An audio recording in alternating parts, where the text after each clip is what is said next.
Ya, shalom, saudara-saudara yang terkasih. Kita duduk lagi diam dekat kaki Tuhan untuk mendengar firman iman. Ya, doa perlindungan, the prayer of protection. Ya, di dunia yang penuh bahaya hari-hari ini, kita hidup tanpa ketakutan. Ya, kita nggak perlu takut karena judul bab 5 bagian 2 ini hidup tanpa ketakutan. Ya, tanpa itu artinya zero ya. Jadi kalau saudara dan saya, kok kita hidup nggak ada khawatir ya, nggak ada takut. Saudara jangan khawatir kalau kalau malah ada orang soalnya takut kok kayaknya aman-aman aja gitu. Dia takut kalau suatu waktu jadi nggak aman misalnya. Ada orang begitu ya. Padahal absolut mutlak hidup tanpa ketakutan selama-lamanya. Ya, karena kita memiliki kasih yang sempurna. Sama-sama katakan kasih yang sempurna. Ya, kasih yang sempurna melenyapkan ketakutan. Allah adalah kasih sempurna. Dan kita menerima, sama-sama katakan menerima Injil damai sejahtera. Ya, bukan Injil ketakutan. Jadi kalau agamawi tuntutan pasti takut. Karena dituntut, karena akar yang terdalamnya pasti penghukuman.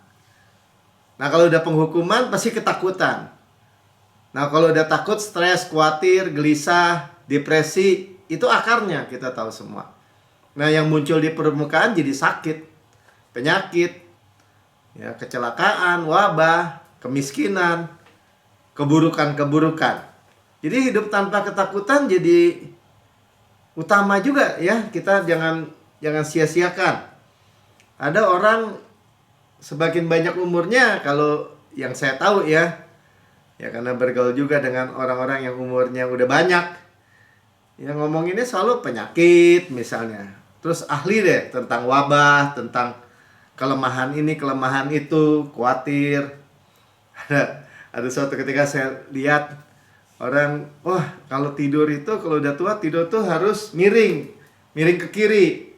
Ada yang bilang miring ke kiri, jantungnya ketekan, miring ke kanan, ginjalnya ketekan, celentang, paru-parunya tertekan mungkin. Kalau tengkurap, ada lagi, ya. Jadi bingung kan?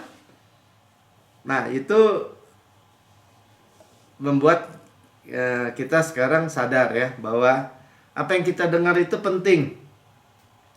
Ya, tergantung hidup kita, tergantung berita apa yang kita dengar.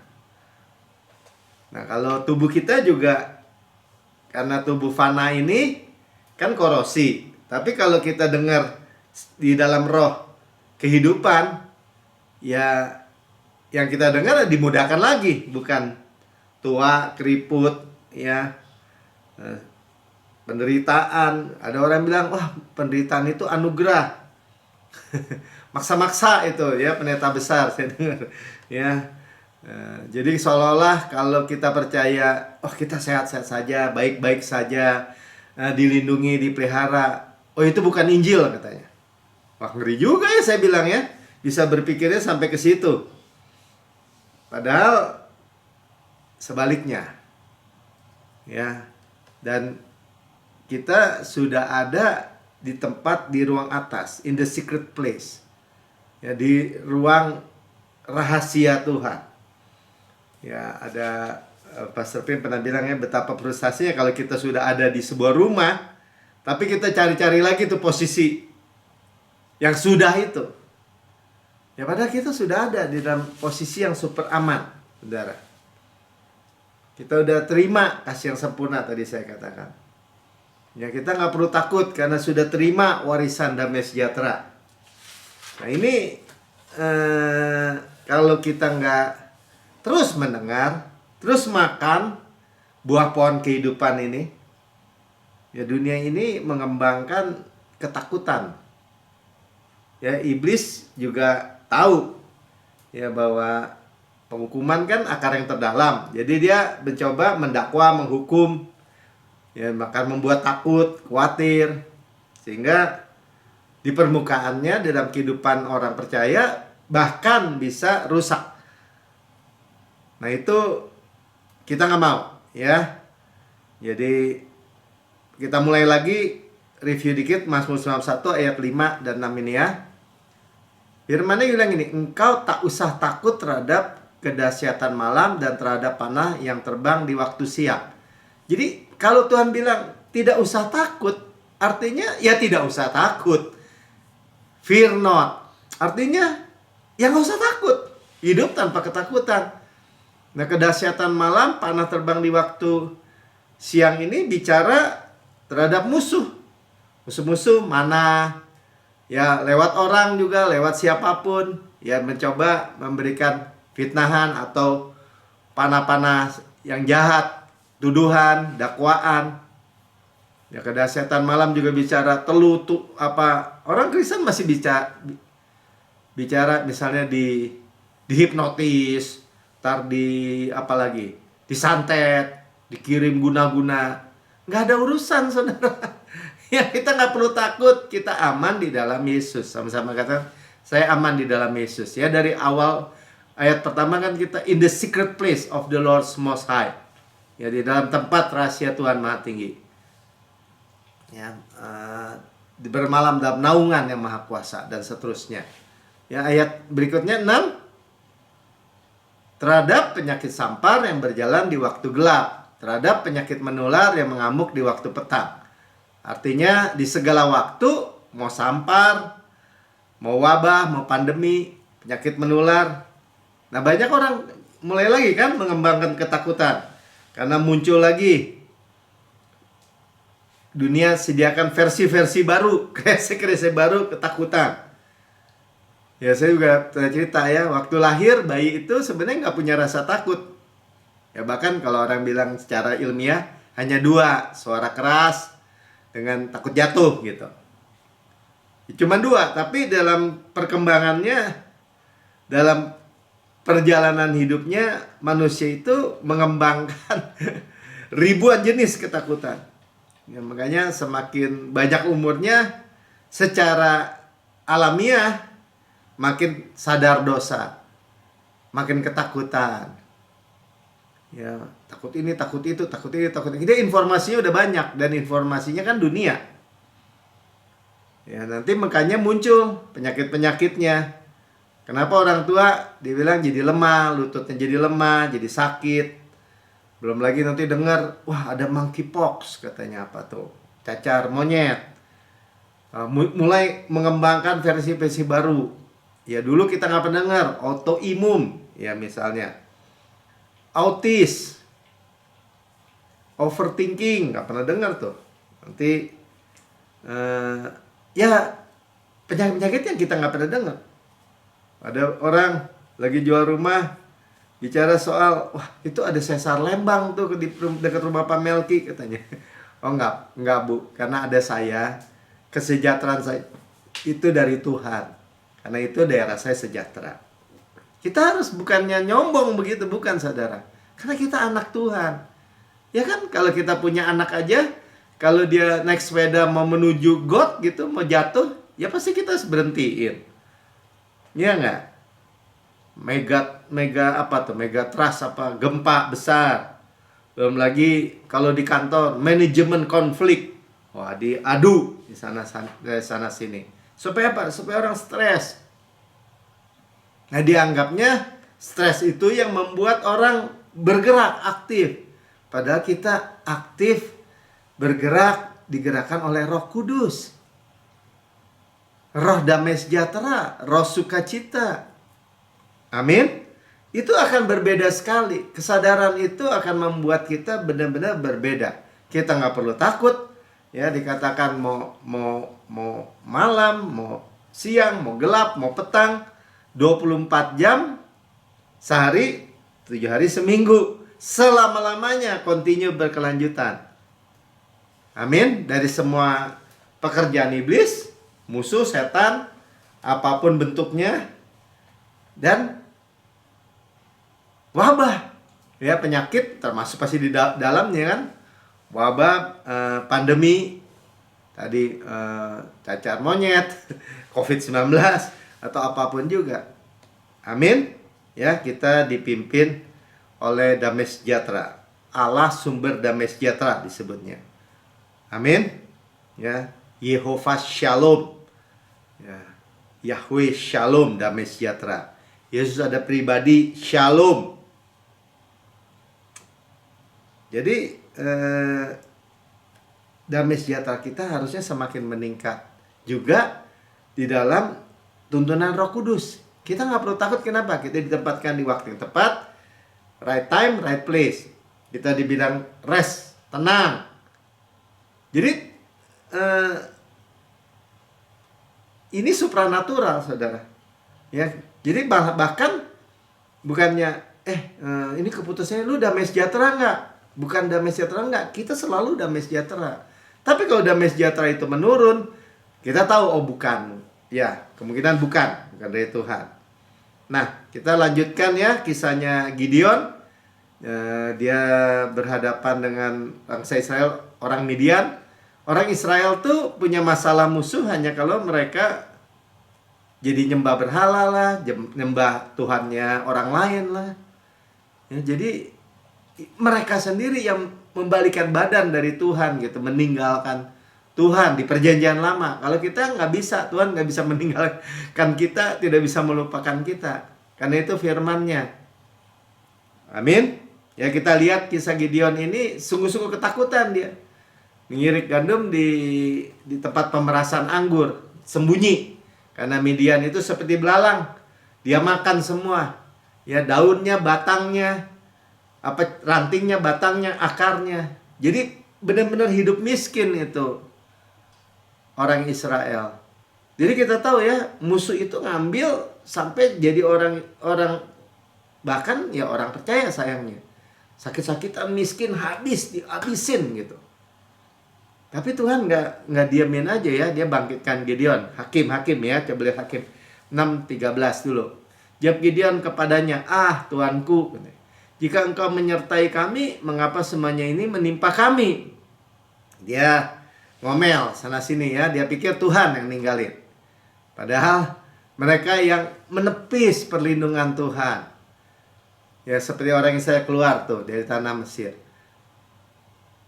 Ya, kenapa ada belalang, kalajengking ular masuk mereka sampai Tuhan bikinin ular tembaga itu. Karena mereka menolak perlindungan Tuhan yang selalu ada. Karena kalajengking ular itu emang udah ada. Jadi di dunia ini kita jangan mikir ya hal-hal itu ada di luar sana yang buruk itu, tapi bukan untuk kita. Itu konsep cara berpikirnya. Karena kita fokus ke Tuhan. Ya, dia ngomel-ngomel, di manakah segala perbuatanmu yang ajaib yang diceritakan nenek moyang kami kepada kami. Ya, terus. Dia ngoceh-ngoceh ya ketika mereka berkata, bukankah Tuhan yang telah menuntun kita keluar dari Mesir? Tetapi sekarang Tuhan membuang kami, menyerahkan kami ke dalam cengkraman orang Midian.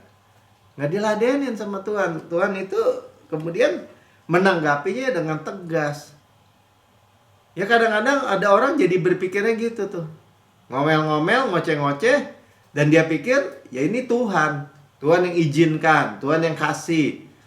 Tuhan yang tadi katanya menyertai, taunya enggak. Tuhan yang kasih kirim penyakit. Nggak dijawab sama Tuhan. Selain Tuhan berkatakan adalah kebenaran langsung. Ayat 14. Lalu berpalinglah Tuhan kepadanya dan berfirman, pergilah engkau dengan kekuatanmu ini. Ya, maka Tuhan bilang, hai pahlawan yang gagah perkasa, pergilah dengan kekuatan, selamatkanlah orang Israel dari cengkeraman orang Midian. Bukankah aku mengutus engkau? Ya. Nah, Tuhan melakukan penyelamatan, memberikan Yesus juru selamat, memberikan kita kekuatan yang baru, power, Holy Spirit, untuk menceritakan keselamatan. Dan Tuhan mengutus kita. Ya, jadi Tuhan tanggapin dengan perkataan yang berbeda dari apa yang Gideon pikirin karena ketakutan. Nah, itu sekali lagi kita udah bisa belajar ya.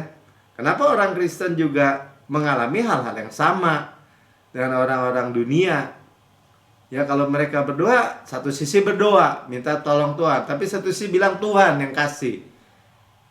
Ya kalau Tuhan yang kasih, jangan berdoa. Jangan ke rumah sakit bahkan. Kalau nggak kan menentang Tuhan, sama aja. Ya nggak begitu. Ya makanya kenapa banyak orang hidup dengan paranoid. Saya dulu mikir ya, kenapa kok orang-orang bule banyak yang alergi. Alergi ini, alergi itu, bisa listnya panjang banget. Karena ketakutan, saudara. Overthinking, ketakutan, negatif. Kita nggak ada negatifnya di dalam Yesus. Yesus di sorga nggak ada penyakit. Ya, di dalam Yesus menyembuh, bukan memberi penyakit. Yesus menyembuhkan semua orang. Dia nature-nya kesembuhan. Setelah keselamatan, kesembuhan nomor 1. Karena Tuhan adalah penyembuh. Yehova Rafa, kan? Dia sendiri kesembuhan itu. Jadi jangan dibalik-balik, jangan mau ditipu. Roma 4 ayat 17. Seperti ada tertulis. Nah, ini dikatakan, engkau telah kutetapkan menjadi bapak banyak bangsa. Abraham nggak punya anak, tapi Tuhan ngomong, memperkatakan apa yang dia mau lihat. Di hadapan Allah yang kepadanya ia percaya bahwa Allah menghidupkan orang mati, dan yang menjadikan dengan firman-Nya yang tidak ada menjadi ada. Dan Abraham percaya ini. Bahkan waktu dia mempersembahkan Ishak, dia percaya bahwa Tuhan membangkitkan orang yang mati hidup lagi bisa.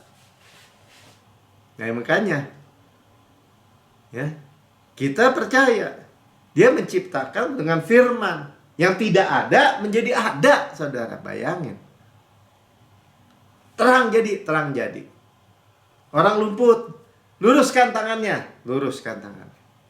Mati, bangkit. Oh, itu dulu, Pak. Ya kenapa orang ngomong begitu? Karena dia nggak percaya bahwa Tuhan itu sama dulu, sekarang, sampai selama-lamanya. Sebenarnya sesederhana itu. Kenapa mujizat yang besar-besar itu, yang dulu terjadi di Alkitab itu, nggak terjadi lagi? Ya karena korosi juga ternyata kepercayaan orang. Nah, kita kembali lagi, mulai start lagi. Jangan mau ditipu sama musuh. Yang mulainya dari bebas dari rasa takut.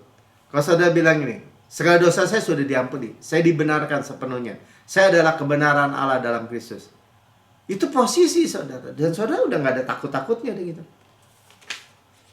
Apapun ya, kapanpun, dimanapun.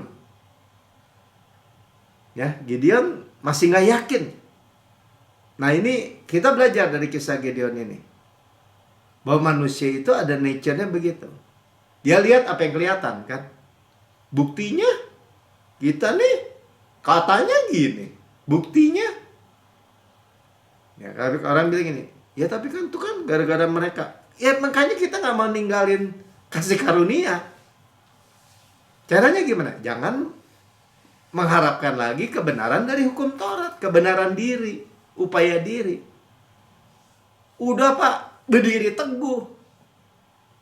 Berdiri teguh, saudara. Nah, itu namanya ketekunan tuh. Sesederhana itu. Nggak ngeden kok. Ya nempel aja. Jangan takut, ya jangan takut. Hakim 6 ayat 22-23. Lalu taulah Gideon bahwa itu malaikat Tuhan. Lalu katanya, celakalah aku, Tuhanku Allah. Sebab memang telah kulihat malaikat Tuhan dengan berhadapan muka. Jadi di perjanjian lama, malaikat Tuhan tuh preinkarnasi Yesus ya. M-nya gede, T-nya besar. Itu dia melihat Tuhan, dia bilang. Melihat Tuhan aja takut. Karena itu nature-nya manusia kan. Dari Adam, Hawa setelah jatuh, Adam, di manakah engkau? Mereka takut karena dosa. Dan kita lihat di berikut-berikutnya, setiap kali misalnya mamanya Simpson sama bapaknya, waduh kita lihat Tuhan, mati kita nih, gitu. Ya, kecuali misalnya Yosua, Abraham, dia nggak takut. Tapi sebenarnya emang Tuhan datang ya bukan untuk membunuh kita. Orang dia juru selamat kok. Tapi banyak orang panik kan. Takut. Makanya diajarin takut akan Tuhan itu bukan worship. Tapi ketakutan gitu. Kayak lihat ular gitu. Itu dua-dua tadi ya. 2-3. Tapi berfirmanlah Tuhan kepadanya. Selamatlah engkau. Ya, selamat itu Yesua ya. Jangan takut, engkau tidak akan mati. Jadi kalau udah Yesus, ya karya Yesus, kita ditebus oleh Yesus, jangan takut. Kita tidak akan mati. Itu absolut mutlak juga. Wah, nggak bisa Pak Melki. Mana ada orang hidup terus pasti mati, pasti mati. Yang ngomongnya mati ya mati. Coba ngomongnya hidup, ya hidup. Gitu, saudara. Karena Tuhan Yesus datang untuk memberi kita hidup. Dan memberinya dengan segala kelimpahan. Jadi, tujuan Tuhan Yesus datang apa? Ya Zoe, hidup. Kita nggak bisa mati lagi, nggak bisa. Kenapa nggak bisa Pak Melki? Ya karena Tuhan berikan Yesua. Ya, dengan panjang umur ku kenyangkan engkau. Ya mau berapa lama kenyangnya? Nggak ada urusan malaikat el maut lah, cabut nyawa lah, nggak ada. Tuhan memberikan kita hidup.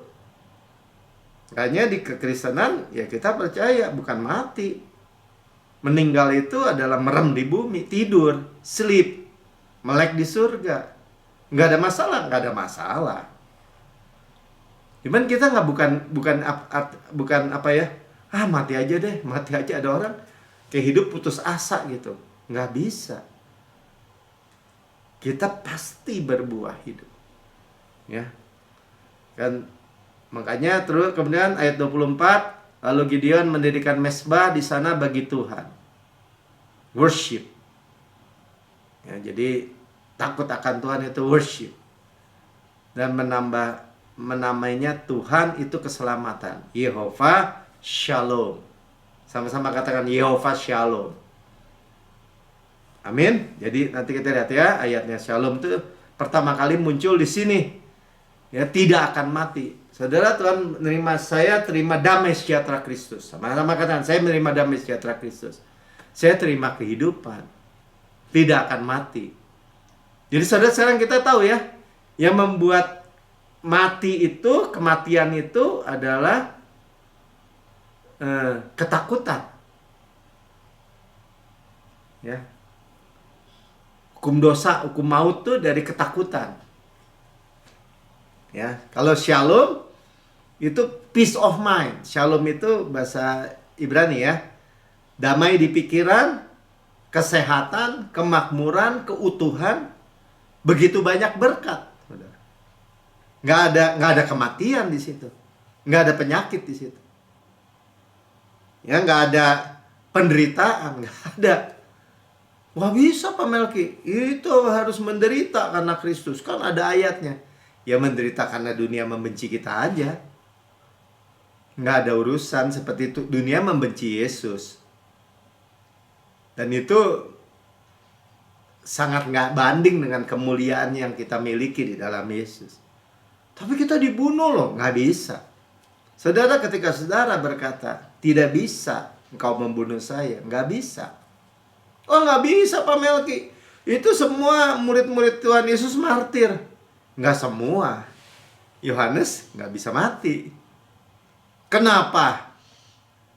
Karena kita tahu ya, Yohanes menyadari kasih Tuhan kepada dirinya.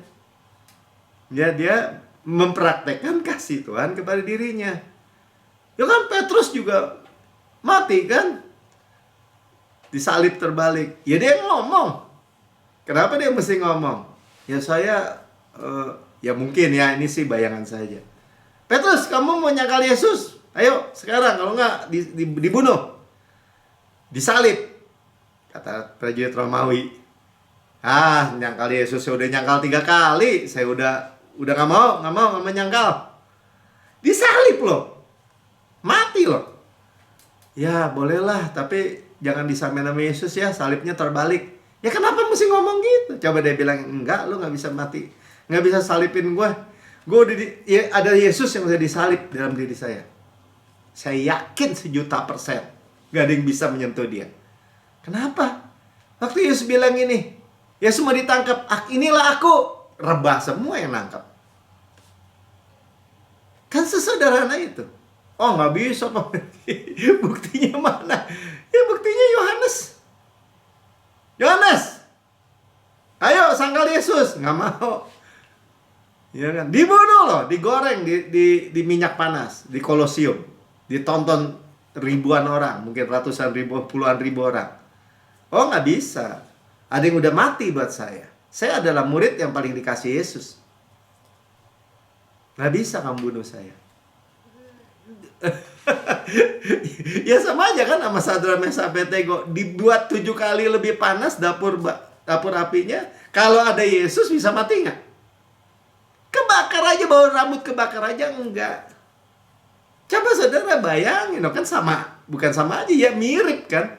Mungkin saking parahnya itu prajuritnya dipanasin kali, emang nggak ditulis ya. Ya diangkut masukin minyak panas, nggak mati dia, malah mandi minyak panas. Ya dibuang di Pulau Patmos sampai lihat surga segala macam. Saudara jangan takut. Amin. Ya. Peace of mind. Damai di pikiran. Saya terima damai sejahtera, kesehatan, kemakmuran. Ya. Keutuhan segala aspek. Amin.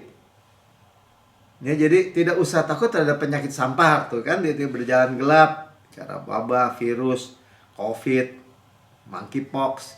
Ya, penyakit menular di waktu petang, juga bicara kecelakaan, kerusuhan, kerusakan, gempa, bencana, apapun. Panah api, bicara juga mungkin peluru, roket, misil, ya. Jangan saya baca gitu. Pastor Pin waktu nulis buku ini masih zamannya SARS ya, sebelum COVID-19. Nggak ada yang kena tuh. Tetap ibadah mereka. Ya kalau nggak ibadah karena pemerintah aja kan nggak boleh, misalnya peraturan, ya diturutin aja online. Ya, kita baca satu kesaksian ya dari Tracy dari Alaska. Jadi saudara, ini bukan suatu yang hayal, real. Ya, Tracy dari Alaska, Tuhan melepaskan saudaranya dari sebuah penyakit serius yang hampir merenggut nyawanya. Beberapa bulan yang lalu, saudara saya, Shane, terkena sindroma Guillain-Barré, satu kelainan imun yang sangat serius akibat sistem imun tubuh menyerang sistem saraf. Nah, kayak autoimun itu ya. Di Laos. Beberapa rumah sakit di Laos dan Thailand menolak untuk merawat karena menurut mereka penyakit itu sudah terlampau parah dan tidak ada yang dapat mereka lakukan untuk membantunya. Akhirnya sebuah rumah sakit pemerintah di Udon Thani, Thailand, ya, di Thailand, bersedia menerimanya. Namun sementara dirawat di sana, ia mengalami komplikasi lebih lanjut dan terkena 3 jenis radang paru-paru dan methicillin resistant Staphylococcus aureus MRSA. Bacanya aja susah ya. Saya langsung terbang dari Amerika Serikat ke Udon Thani di Thailand. Saat melihatnya, ia tampak seperti manusia sekarat, nyaris lumpuh total dan hanya bergantung pada ventilator. Ia bahkan tidak bisa menggerakkan bibir dan kepalanya sedikit pun. Saya bergegas memperkatakan perlindungan dan pemeliharaan Tuhan serta permohonan kasih karunia dan kemurahan Tuhan untuk melepaskan kami, yang namanya Shane ini ya. 28 jam setelah kedatangan saya di sana, Shane dipindahkan ke sebuah rumah sakit swasta di Bangkok, Thailand, dan dengan menggunakan pesawat terbang. Ia langsung masuk ICU.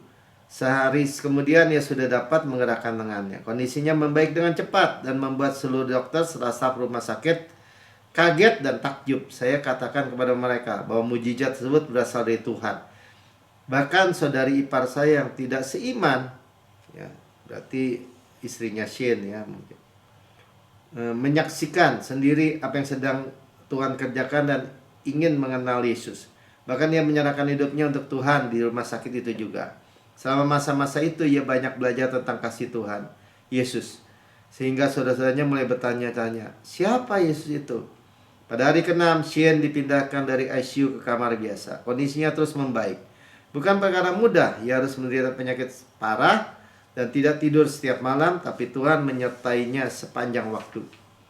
Saat siang, saya meletakkan tangan ke atasnya dan berdoa atas tubuhnya. Keluarga kami berada di Amerika Serikat dan terus-menerus berdoa. Ini adalah peperangan yang tidak pernah saya bayangkan. Saya hanya sekali meninggalkan rumah sakit dan terus berdoa baginya setiap pagi. Shien dan saya bercakap-cakap tentang Tuhan dan apa yang sedang diajarkannya kepada kami. Saya juga membacakan cuplikan buku Joseph Prince berjudul Unmerited Favor. Ya, kebaikan atau favor, kemurahan yang tidak layak kita terima untuk Shien. Dan saya membangkitkan semangat saya sendiri di dalam Tuhan melalui firman-Nya dan buku Joseph tersebut. Buku tulisan Joseph Prince menjadi salah satu sumber kekuatan. Sebelum Shien jatuh sakit, setiap hari saya menyantap buku-buku dan siaran Pastor Joseph Prince. Di masa-masa itu saya sudah banyak belajar dan siap menghadapi peperangan ini. Melalui proses kesembuhan Shien, saya belajar untuk bersandar kepada Tuhan dan mengenal bahwa Ia baik dan senantiasa mendatangkan kelepasan, kesembuhan yang selalu tersedia bagi kita. Kadang dalam waktu singkat, tapi kadang memerlukan proses. Tapi senantiasa tersedia tubuh dan darah Yesus yang telah dikorbankan. Ya, kita tahu perjamuan kudus. Walaupun waktu pemulihan yang dibutuhkan untuk sindrom ini biasanya antara 6 bulan hingga 3 tahun, Shien sudah siap berjalan sebulan kemudian.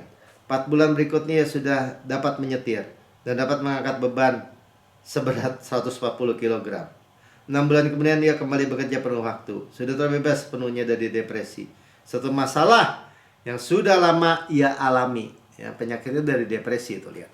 Terima kasih karena telah setiap menyampaikan kabar tentang kasih karunia. Semuanya adalah tentang Yesus dan pekerjaan yang telah ia selesaikan di atas kayu salib. Haleluya, ya, finish work. Ketahuilah bahwa Anda telah membuat hidup banyak orang menjadi berbeda. Kami hanya sebagian dari jutaan lainnya yang telah dijamah melalui khotbah Anda, Pastor Prince, tentang kasih karunia dan kebenaran. Segala kemuliaan hanya bagi Yesus. Amin. Ya, saudara, lihat. Ini bukan suatu yang tidak nyata. Ketakutan itu suatu perkara rohani, ya. Dan dunia itu anggap normal ketakutan. Ya, itulah makanya orang dunia sulit menerima Injil damai sejahtera. Ya, sulit dalam tanda petik, ya. Kalau ada Roh Kudus jadi mudah. 1 Korintus 2 ayat 14. Tapi manusia duniawi tidak menerima apa yang berasal dari Roh Allah. Saudara, kita harus sadari aja. Jadi kalau kita sering dengar gitu, ya, kita bagikan kebaikan, kasih Tuhan, kasih karunia Tuhan, kehebatan Tuhan, karya Yesus. Kok dia nggak mau, ya? Malah marah-marah atau kita malah dibenci. Ya, dunia tidak menerima, ya, karena hal itu baginya suatu kebodohan. Kita dianggap bodoh dan tidak dapat memahaminya. Sebab hal itu hanya dapat dinilai secara rohani. Nah, biarlah kita menjadi surat yang terbuka. Udah gitu aja. Ya, saya selalu bilang, kita dimudahkan lagi, kita disehatin lagi. Orang bilang, nggak bisa Pak Melki. Ya, tungguin aja. Sementara saya semakin sehat, semakin kuat, semakin dimudahkan, ya kamu semakin turun. Ya, sayangnya orang ya maksa, jadinya nggak mau. Ya, jadi ini kita tahu, ya, Filipi 4 ayat 7. Ya, jadi jangan heran, kita nggak usah takut apa-apa. Kenapa? Karena damai sejahtera Allah, damai sejahtera, ya, Allah damai sejahtera, Allah sumber damai sejahtera, the God of peace, ya, shalom, yang melampaui segala akal. Tadi, ya, orang dunia nggak bisa terima karena melampaui segala akal. Malah dianggap kebodohan. Terlalu banyak. Ya, lama-lama mungkin saudara juga kenyang gitu dengerin orang. Kita beritakan kabar baik, kita ceritakan Tuhan Yesus baik, juru selamat itu baik, segala hal, damai sejahtera, ya, malah dibilang bodoh gitu. Ya biarin aja. Ya, akan memelihara hati kita dipelihara, ya, dalamnya nih, dan pikiranmu dalam Kristus Yesus. Makanya kalau kita baca ayat atasnya, jangan khawatir, dibilang, jangan takut. Melihara hati ya dari cemas, dari gelisah, nggak ada urusan lagi. Dan pikiran kita nggak ada stres. Jangan terlalu heran, ya bukan jangan terlalu heran. Jangan heran kalau saudara, kok saya nggak ada stres-stresnya ya. Saya nggak ada takut-takutnya Pak Melki. Puji Tuhan. Bahkan kembang ini, hati yang gembira adalah obat yang manjur. Amin. Ya, damai sejahtera itu pelihara loh hati dan pikiran. Katakan, damai sejahtera Kristus itu melihara hati dan pikiran saya. Amin. Ya, ingat loh, kita dengar itu kan dibilang kerelaan memberitakan Injil damai sejahtera, kasut kerelaan memberitakan. Jadi Injil itu Injil damai sejahtera. Ya, itu adalah pribadi Yesus, Yohanes 14 ayat 27. Damai sejahtera ku tinggalkan bagimu. Jadi Yesus naik ke surga kan, damai sejahtera yang diberikan kepada murid-murid. Shalom ku berikan. Jadi bukan damai sejahtera dunia, tapi damai sejahtera ku wariskan, bahasa biget ya, bahasa Inggrisnya tuh. Diwariskan, saudara tinggal terima kok. Katakan, saya terima damai sejahtera Kristus memelihara hati dan pikiran saya. Terserah deh kalau orang lain, orang dunia anggap kebodohan atau ya tadi melampaui segala akal sih. Karena udah melampaui segala akal, dia nggak paham gitu kalau nggak disingkapin. Apa yang kuberikan tidak seperti yang dunia berikan, diberikan dunia kepadamu. Pasti akan beda. Jadi saudara juga jangan terlalu, kok kita jadi beda ya sama orang ya.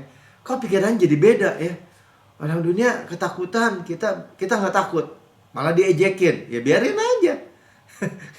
Janganlah gelisah dan gentar hatimu. Tadi ya, nggak cemas, nggak gelisah, nggak cemas tuh. Nggak gentar, nggak gelisah, nggak gentar ya, cemas, takut ya. Hati kita nggak takut. Amin. Ya, melampaui segala logika. Ini warisan, katakan, ini warisan yang saya terima dari Bapa. Amin. Ya, saya terima warisan itu. Dan continue berkelanjutan. Kenapa? Karena damai sejahtera Kristus. Karena Injil Shalom tadi dikatakan. Amin. Ya, saya nggak panjang lebarkan Bible study malam hari ini. Ya, nanti kita diskusi. Saudara yang belum terima Yesus, saudara padahal hidup dengan penuh ketakutan, kekhawatiran, tapi hari ini sudah dengar kabar baik. Jangan sia-siakan saudara. Ya, ikuti saya berdoa untuk terima Yesus sebagai Tuhan dan Juru Selamat. Ya, Allah sumber damai sejahtera. Katakan begini, Tuhan Yesus yang Maha Mulia, saya menerima Engkau sebagai Tuhan dan Juru Selamat pribadi saya.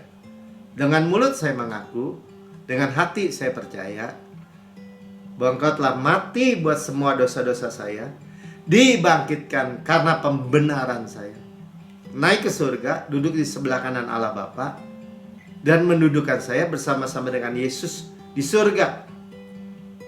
Surga adalah rumah saya, tempat yang maha tinggi, ruang atas, tempat rahasia Tuhan. Dan saya adalah anak yang paling dikasih. Saya menerima damai sejahtera Kristus yang melampaui segala akal, yang memelihara hati dan pikiran saya. Saya nggak takut lagi. Saya terima damai sejahtera, Injil damai sejahtera, kabar baik damai sejahtera. Dalam nama Tuhan Yesus, amin.